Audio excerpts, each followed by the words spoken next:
മാനസസ്യനന്ദനം. നിങ്ങൾക്കെല്ലാവർക്കും ഒരു കഥ കേൾക്കാൻ ഇഷ്ടമാണോ? ഞാൻ ഇവിടെ പറയാൻ പോകുന്ന കഥയുടെ പേര് മാതൃസ്നേഹം എന്നാണ്. അമ്മയോടുള്ള സ്നേഹമാണ് മാതൃസ്നേഹം. അമ്മ എന്ന പദം എത്ര മനോഹരം! ശിവന്റെ ചുണ്ടിൽ നിന്നും ആദ്യം പുറപ്പെടുന്ന പദം ഇതാണ്. അമ്മ എന്ന് പറയുമ്പോൾ നാവിൽ എന്ത് മധുരം! അമ്മ തന്ന പാലിന്റെ രുചി, ആ ഉമ്മയുടെ ഓർമ്മ, അമ്മയുടെ മാറി ചേർന്ന് നിന്നപ്പോൾ കിട്ടിയ ചൂട്, അമ്മയുടെ ഹൃദയത്തിൽ നിറഞ്ഞു തുളുമ്പിയ സ്നേഹം, ആ പുഞ്ചിരി, ആ കണ്ണിന്റെ തിളക്കം, താരാട്ടുപാട്ടിയ താളം ഓർത്തു നോക്കുമ്പോൾ എന്തൊരു സുഖം! അമ്മ എന്ന് കേട്ടാൽ അറിയാത്ത ഹൃദയമില്ല. എല്ലാവരും അമ്മയെ സ്നേഹിക്കുന്നു. പക്ഷേ ചിലരുണ്ട് അമ്മയേക്കാൾ ധനത്തെ സ്നേഹിക്കുന്നു. അവർക്ക് നഷ്ടമേ ഉണ്ടായിട്ടുള്ളൂ. ഒരു കഥ പറഞ്ഞു തരാം. കാവേരി എന്നൊരു നദിയുണ്ട്. കുഞ്ഞു നദി. അതിന്റെ തീരത്തൊരു കൊച്ചു ഗ്രാമം ഉണ്ടായിരുന്നു. അവിടെ ഒരു സ്ത്രീ പാർത്തിരുന്നു, ലക്ഷ്മി. അവർക്ക് 2 ആൺമക്കൾ ഉണ്ടായിരുന്നു. ധനത്തിനും ഗുണത്തിനും. കുട്ടികളുടെ അച്ഛൻ മരിച്ചുപോയി. ഭക്ഷണത്തിന് വകയില്ലാതെ അവർ വിഷമിച്ചു. കുഞ്ഞുമക്കൾ വിശന്നു കരയുന്നു. അവസാനം അവർക്ക് അടുത്തൊരു വീട്ടിൽ ജോലി കിട്ടി. മുറ്റമടിക്കാനും പാത്രം കഴുകാനും ഭക്ഷണം കിട്ടും, കൂടാതെ ചെറിയൊരു ശമ്പളവും. അങ്ങനെ മക്കളെ വളർത്തി. കിട്ടിയ പണം സൂക്ഷിച്ചു വെച്ചു. പാത്രങ്ങളും വീട്ടുസാധനവും വാങ്ങി സുഖവും സമ്പത്തും ഉണ്ടായി. മക്കൾ വളർന്നു മിടുക്കന്മാരായി. ലക്ഷ്മിക്കും വയസ്സായി. അവൾ പാതി പിടിച്ച് കിടപ്പിലായി. കൈ തളർന്നു പോയി. നടക്കാൻ വയ്യ. അമ്മയെ നോക്കാറുള്ളത് ഗുണദത്തനാണ്.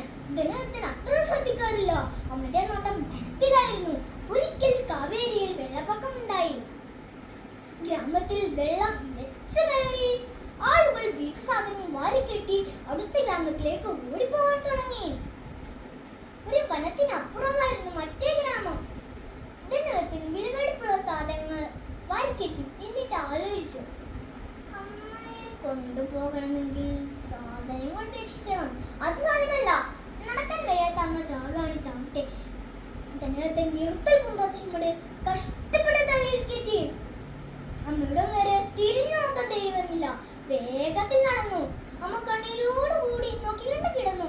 ഗുണത്തിൽ നോക്കിയപ്പോൾ എല്ലാവരും പോയി കഴിഞ്ഞു. വീട്ടു സാധനങ്ങൾ കുറേ ബാക്കിയുണ്ട്. അമ്മയുണ്ട്. അമ്മ കഴിഞ്ഞിട്ടില്ലേ മറ്റെന്തോ ഉള്ളൂ. ഗുണത്തിൽ അമ്മയെ തോളിലെത്തി നടക്കാൻ തുടങ്ങി. സാധനങ്ങളൊന്നും വേണ്ടെന്ന് വെച്ചു. കുറെ നടന്നപ്പോൾ വനത്തിലെത്തി. രാത്രിയുമായി ഇരുട്ടത്ത് തപ്പി നടന്നു. മകന്റെ കഷ്ടപ്പാടുകൾ കണ്ട് അമ്മക്ക് കരച്ചിൽ വന്നു. അവൻ അമ്മേ എന്ന് വിളിച്ചു. അമ്മ പൊട്ടിക്കരഞ്ഞു പോയി. അവൻ അമ്മയെ ആശ്വസിപ്പിച്ചു. വീണ്ടും നടന്നു. അതോ അവൻ കാട്ടിൽ വെളിച്ചം. ധനത്തിന് വേഗം നടന്നു. അതോ 4 ഭയങ്കരമായ തൂക്കന്മാർ മുന്നിൽ നിൽക്കുന്നു. കൊള്ളക്കാർ യാത്രക്കാരെയെല്ലാം കൊള്ളയടിച്ച് സാധനം വലിയരികിൽ കൂട്ടിയിട്ടിരിക്കുന്നു. കൂട്ടത്തിൽ ധനത്തിന്റെ ചുമടുമുണ്ട്. ഗുണത്തിന്റെ തൊഴിൽ മൂട്ട് കുളിച്ചിരിക്കുന്ന അമ്മയെ കണ്ടപ്പോൾ കൊള്ളക്കാരിൽ ഒരുത്തൻ പറഞ്ഞു, ചുമട് താഴെ വെക്ക്, നോക്കട്ടെ. അവൻ അമ്മയെ താഴെ വെച്ചു. കൊള്ളക്കാർ തമ്മിൽ നോക്കി. ഗുണത്തൻ പറഞ്ഞു, ഇതിന്റെ അമ്മയാണ്, നടക്കാൻ വയ്യ, ഞങ്ങളെ രക്ഷിക്കണം. കൊള്ളത്തലവൻ ഗുണത്തിനെ സൂക്ഷിച്ചു നോക്കി. അല്പസമയത്തേക്ക് ഒന്നും വേണ്ടിയില്ല. പിന്നീട് പൊന്നും പണം നിറച്ച സഞ്ചി അവന്റെ കയ്യിൽ കൊട്ടിട്ട് പറഞ്ഞു, വരൂ, ഞാൻ നിന്നെ അടുത്ത ഗ്രാമത്തിൽ എത്തിക്കാം. വഴി മോശമാണ്. ഇതാ എന്നെ നോക്കൂ, ആനയുടെ ബലമുണ്ട്. അമ്മയെ ഞാനെടുക്കാം, നീ കൂടെ വന്നാൽ മതി. ഗുണദത്തൻ തടഞ്ഞിട്ടും അത് വകവെക്കാതെ അയാൾ അമ്മയെ തൊഴിലേക്ക് നടന്നു. കാടിന്റെ അതിർത്തി കഴിഞ്ഞപ്പോൾ അയാൾ അമ്മയെ താഴെ വെച്ചിട്ട് പറഞ്ഞു, ഈ അമ്മയാണ് ഭാഗ്യവതി എന്ന് പറഞ്ഞു അയാൾ തിരിച്ചുപോയി. ഗുണദത്തൻ ദൈവത്തെ സ്മരിച്ചുകൊണ്ട് കൈകൂപ്പി. ഈ കഥയിൽ നിന്ന് നാം എന്താണ് മനസ്സിലാക്കേണ്ടത്? മാതാപിതാ ഗുരു ദൈവം എന്നിവരെ സ്നേഹിക്കൂ, അനുസരിക്കൂ. തീർച്ചയായും ജീവിതത്തിൽ ഉയർച്ച കൈനീടും. നന്ദി, നമസ്കാരം.